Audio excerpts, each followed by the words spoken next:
এখন আমি আছি লেক টাউন ক্লক টাওয়ার। এটা ক্লক টাওয়ার।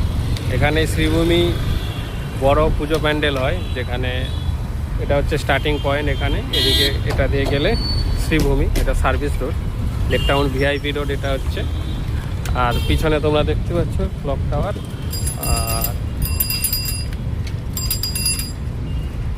আর এটা স্টার্ট প্রথম গেট এদিক দিয়ে শ্রীভূমি যাওয়ার পথে। এটা শ্রীভূমি সার্ভিস রোড। এখানে বিধায়ক সুজিত বোসের অনুপ্রেরণায় যেটা আপনার পুজো হয় শ্রীভূমি নাম করা, যেখানে হয়েছিল আপনার বুর্জ খালিফা। আর আগের বছর নেক্সট ইয়ার হয়েছিল আপনার আর একটা নতুন। তো এখানে দেখুন প্যান্ডেল দিয়ে অনেকগুলো এরকম করে লং পুরো গোলাঘাটা শেষ অবধি আছে, প্রায় 1-1.5 কিলোমিটার অবধি লম্বা। এখনও কাজ চলছে সাইডে। আর কিছুদিনের মধ্যে মিডিল রাস্তা দিয়েও একটা ব্যারিকেড হবে, যেখানে এটা যাওয়ার মেন গেট হয়, ওটা দিয়ে ঘেরা হয়ে যায়। দেখুন কাজ চলছে অনবরত। ওই কাকুরা এখানে মিনিমাম 1-2 মাস আগে থেকে এসে এখানে কাজ করে, এখানে থাকা হয়, এখানে ছোট্ট ঘর করে থাকা হয়, এবং কাজ শেষে ওরা ওনারা বাড়ি যায়। আর এখানে সামনে এটা হচ্ছে স্পেন্সার।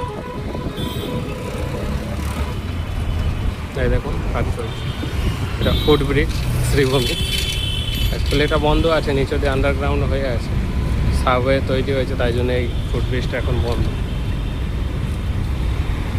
আর বাঁশের উপরে দেখুন ফাইবারের সব ডিজাইন, এটি কালার হবে। এটা ভিআইপি টাওয়ারের ইন গেট, এটাও একটা বড় গেট তৈরি হচ্ছে। আর এটা হচ্ছে মেন গেট, শ্রীভূমি যাওয়ার পথে মেন গেট, যার তৈরি কাজ চলছে অনবরত। আর এটা দিয়ে শ্রীভূমি প্যান্ডেল পেছনে, বিবেকানন্দ স্ট্যাচুর পেছনে। আর এটা পুরো এটাতে মেন গেট। কত বড় স্ট্যাচু দেখুন, সুভাষচন্দ্র বোস, নেতাজি সুভাষচন্দ্র বোস। তো আর কিছুদিন পরে আবার একটা নতুন ভিডিও নিয়ে আসবো, যেখানে কাজগুলো প্রায় পরিপূর্ণ হয়ে আসবে।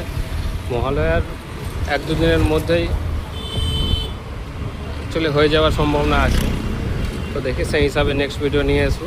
অনেক দূর গিয়েছে দেখুন, অনেক দূর গিয়েছে, পুরো অনেক দূর অবধি গিয়েছে। ঠিক আছে, রাখছি। নতুন ভিডিও নিয়ে আসবো মহালয়ার সময়। তো আরও সুন্দর সেজে উঠবে, লাইটে ভরা পরিপূর্ণ।